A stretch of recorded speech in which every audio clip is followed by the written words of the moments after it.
예, 안녕하세요. 박승배 변호사입니다.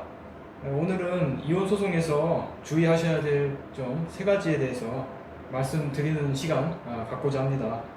요즘은 결혼하는 것도 어렵지만 이혼하는 것은 더 어렵다고들 하는데요. 실제 제가 이혼 소송을 진행을 하면서 지켜본 바로는 당사자들께서 겪는 스트레스가 상상 이상인 걸로 보입니다. 아무래도 가장 가까웠던 사이였던 만큼 그 어떤 법정 다툼보다도 훨씬 치열한 양상을 띠게 되는데요. 자, 우선 첫 번째, 가급적 협의 이혼이 아닌 조정 이혼 신청을 하는 것이 바람직합니다. 이혼은 크게 협의 이혼, 조정 이혼, 그리고 재판상 이혼, 이렇게 세 가지로 분류가 되는데요. 여기서 부정행위, 가정폭력 같은 극단적인 유책 사유가 있지 않으면 대개 협의 이혼을 먼저 진행을 하시고 있습니다. 그런데 이제 협의 이혼 같은 경우에는 숙려기간이라는 제도가 있습니다. 이게 무엇이냐면 되게 이제 미성년 자녀가 있는 경우에는 3개월, 그리고 미성년 자녀가 없는 경우에는 1개월 정도 숙려 기간을 두게 되는데요. 이혼 신청일로부터 해당 기간이 지나야만이 이혼이 되는 것이죠. 따라서 협의 이혼을 신청을 하게 되더라도 상대방이 협조를 안 하면 그러면은 이혼이 될 수가 없는 겁니다. 이래서 문제가 있는데요. 그래서 협의이혼보다는 조정이혼 신청 제도, 이거를 활용하는 것이 좋습니다. 조정이혼은 협의이혼하고는 다르게 마치 이혼 소송을 제기하듯이 법원에 이혼을 이제 구하는 제도인데요. 이혼 자체는 서로 합의는 되어 있는 상황이라서 소송을 하기에는 조금 애매하고, 그렇다고 협의이혼을 하자니 상대방이 협조를 안 해주고 이런 애매한 경우에 이 제도를 활용하시면 매우 신속하고 빠르게 이혼을 성립시킬 수가 있습니다. 법원을 통해서 이제 조정할 수 있는 자리가 마련이 되는데요. 어느 정도 이혼 조건에 대해서 조정 이혼 도중에 협의가 좀 되면 법원에서도 이제 조정위원을 통해서 양측 당사자의 얘기를 한번 들어보고 들어보면은 이제 법원에서도 어떻게 분쟁을 해결하는 것이 좋겠다라는 이 권고안을 이제 마련을 해주게 됩니다. 우리가 그거를 가지고 화해권고 결정이라고 하는데요.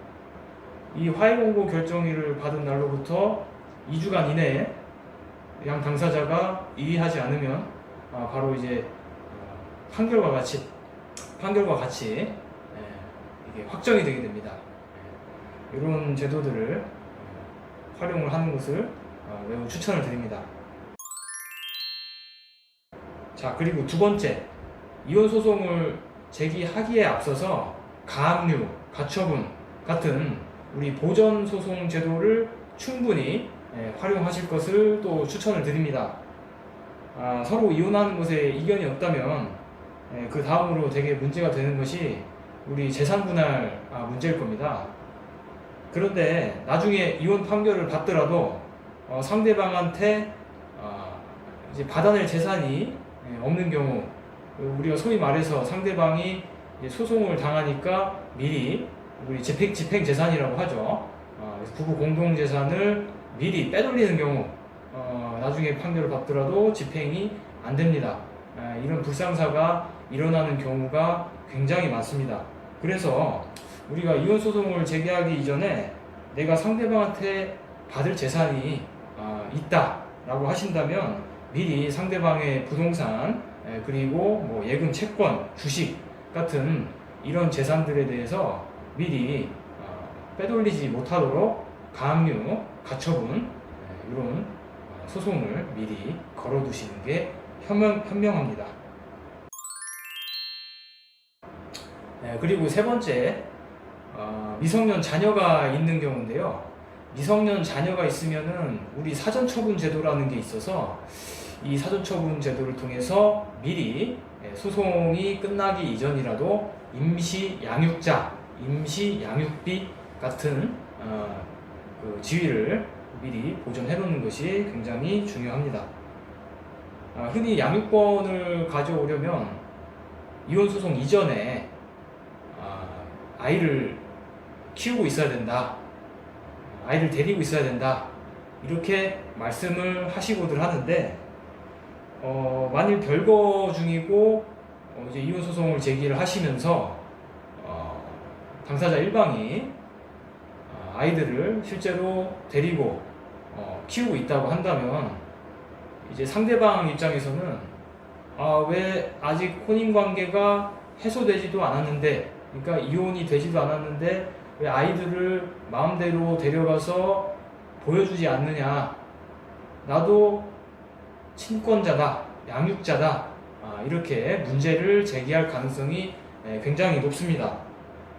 그래서 이런 문제를 사전에 예방하고 나중에 판결을 받을 때 유리한 방향으로 이끌어가기 위해서 소송이 진행되고 있는 도중이라 하더라도 법원에 이러이러한 사정들로 인해서 내가 아이들의, 미성년 자녀들의 양육자로서 임시로 지정될 필요성이 있다.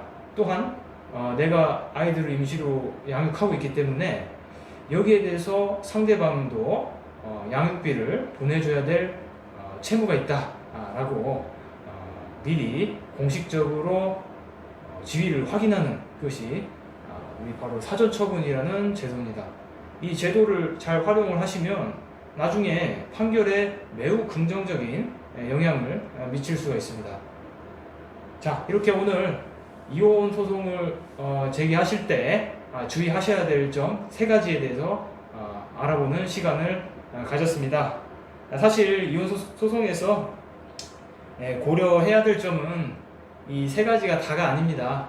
워낙 이제 복잡다단하고 또 서로 감정도 그렇고 여러 가지 이제 문제들이 복합적으로 표출되는 매우 어려운 소송이기 때문에 이 3가지의 모든 이혼 소송에 모든 점을 다 담는다는 것은 사실 불가능합니다.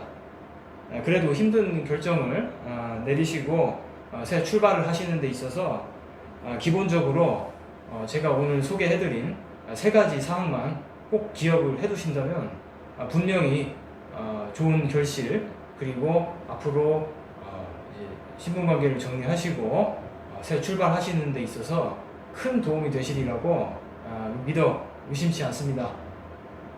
예, 감사합니다.